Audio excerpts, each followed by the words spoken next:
আসসালামু আলাইকুম। আশা করি সবাই ভালো আছো। এসএসসি ব্যাচ 2026 অ্যান্ড 27 তোমাদের সাধারণ গণিত বইয়ের অধ্যায় নাম্বার 9। অধ্যায়ের নাম কি? ত্রিকোণমিতি। এই অধ্যায়ের একটি বেসিক টু প্রো ক্লাস নিয়ে তোমাদের সামনে হাজির হয়েছি। এই ক্লাসের মাধ্যমে তোমাদের এমসিকিউ প্লাস ক নাম্বার এই দুইটা টাইপ আমি শেষ করে দেবো। আমার যে টাইপগুলো রয়েছে তোমার এই যে টাইপ 1, টাইপ 2, টাইপ 3 এভাবে আমার ইউটিউব চ্যানেলে তোমার ক্লাসগুলো আপলোড দেওয়া থাকবে।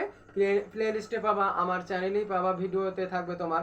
তো তোমরা যারা এখন আমার চ্যানেলটিকে সাবস্ক্রাইব করো, তোমরা আমার চ্যানেলটিকে সাবস্ক্রাইব করো এবং এরকম নতুন নতুন ক্লাস পেতে এবং তোমাদের এই যে পরীক্ষার প্রস্তুতি নেওয়ার জন্য আমার সাথে যুক্ত থাকো, ঠিক আছে? তাহলে দেখো এই টাইপ 1 এটা হচ্ছে একদম বেসিক, এটা হচ্ছে তোমার এই ত্রিকোণমিতি অধ্যায় একদম বেসিক টাইপ, ঠিক আছে? তাহলে দেখো tan থিটা সমান 5/12 হলে sin থিটা এর মান নির্ণয় করো, ঠিক আছে? এরকম দিয়ে দিবে বা এরকম দিয়ে দিল তোমার sin a সমান 4/5 হলে tan a এর মান নির্ণয় করো, ঠিক আছে? এরকম তোমার যে কোনো একটার মান দিয়ে দেবে আর একটার মান বের করতে বলবে, ঠিক আছে ভাইয়া? তাহলে এই টাইপ 1 এই বেসিক ক্লাসের জন্য ভাইয়া তোমাদের একটা মাত্র সূত্র মনে রাখতে হবে, সেটা হচ্ছে তোমার পিথাগোরাসের সূত্র। সবার মুখস্থ আছে তোমাদের আশা করি, যে অতিভুজ স্কোয়ার সমান লম্ব স্কোয়ার প্লাস এই যে ভূমি স্কোয়ার, ঠিক আছে? আশা করি তোমাদের সবার মুখস্থ আছে। যাদের মুখস্থ নাই তোমরা কিন্তু মুখস্থ করে নেবা, ঠিক আছে? তাহলে দেখো এক নম্বরটি আমরা সলভ করবো। হ্যাঁ, তাহলে tan থিটা সমান কি দেওয়া আছে? তাহলে tan থিটা সমান হচ্ছে কি 5/12। আমাদের মান বের করতে হবে sin থিটা।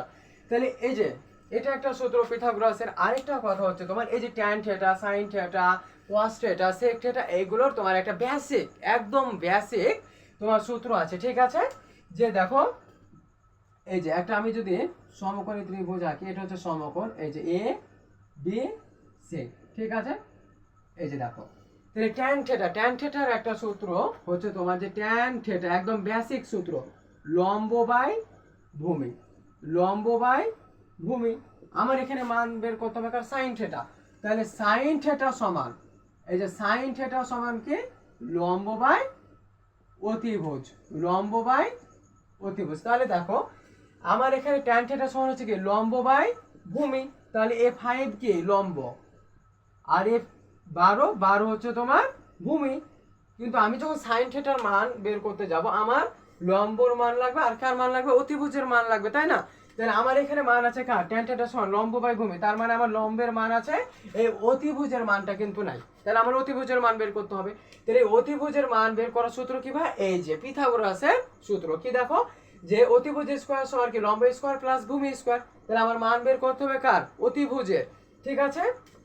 তাহলে দেখো এই যে অতিভুজ স্কয়ার সমান তাহলে কি লম্ব স্কয়ার প্লাস ভূমি স্কয়ার, তাই না? দেখো মান বসে দাও, লম্ব কত আছে 5, তাহলে 5 এর উপর স্কয়ার প্লাস বসে গেল ভূমির মান কত আছে 12, এই যে 12 এর উপর স্কয়ার। তাহলে 5 কে বর্গ করলে কত হবে? 5 5 25 প্লাস 12 কে তোমার বর্গ করবে স্কয়ার করবে, তাহলে কত হবে 144। এখন 25 আর 144 যোগ করলে কত? 169। এদিকে আমার দেখো শুধু জাস্ট মাত্র আমার অতিভুজের মান লাগবে, কিন্তু আমার এখানে কি আছে স্কয়ার, তাহলে এদিকে গেলে কি হয়ে যাবে? রুট হয়ে যাবে। তাহলে কত পাইলাম? 13। তাহলে আমরা এই যে অতিভুজ সমান কত পাইলাম? 13 পাইলাম, ঠিক আছে?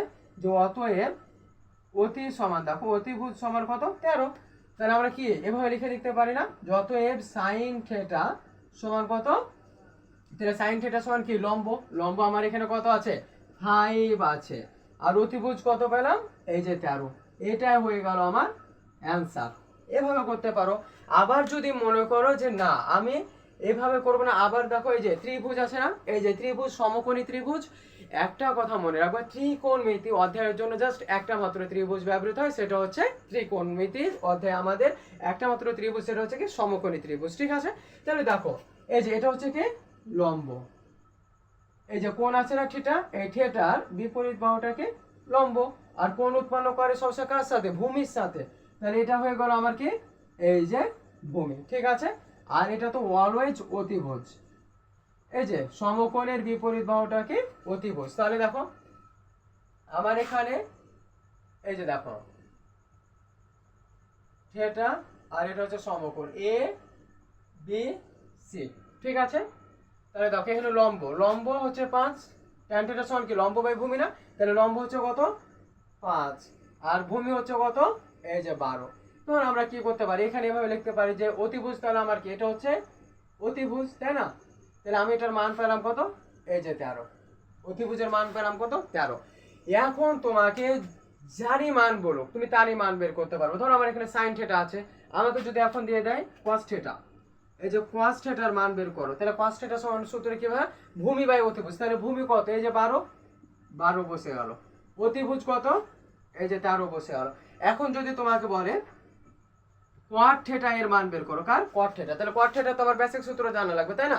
তাহলে cot থিটার সূত্র কি ভাই ভূমি বাই লম্ব, ভূমি বাই লম্ব, তাহলে এখানে ভূমি কত এই যে দেখো 12 আর এখানে হচ্ছে লম্ব কত এই যে 5 হয়ে গেল।